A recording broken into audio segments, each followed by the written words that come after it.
Hey guys, welcome to Dove Stack, and this is how to find duplicates in Excel SO. So you can see this Google Sheet which has multiple duplicate values in it. So Batman is appearing 1, 2, 3 times, Fireman is 2 times, and so since this is a small sheet, we are able to easily pick the duplicate values and we can just delete them. But if the length of the sheet is too high, then manually doing it will be a tiresome process.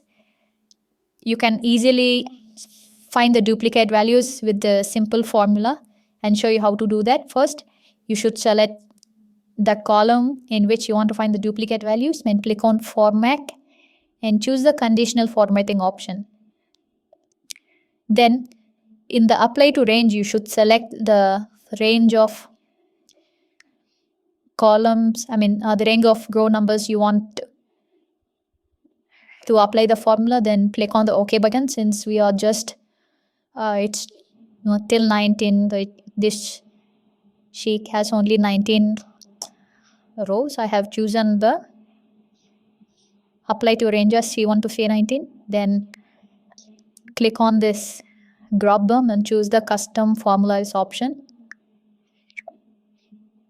Okay, so this is the simple formula. I'll share this formula in the video description. Please make use of it. You should change the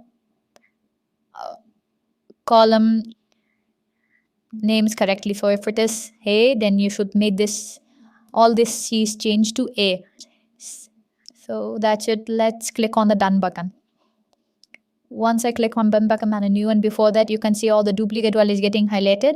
So Batman is appearing 1, 2, 3 times. So this formula finds duplicate values even if they are case.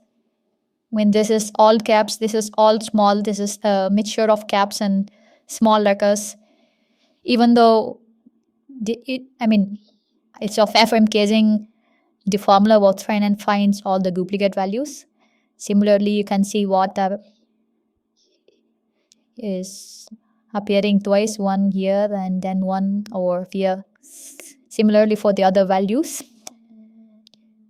If you found this video helpful, please like and subscribe. And if you have any questions, just go ahead and comment below. We'll do our best to answer them all. See you in the next video.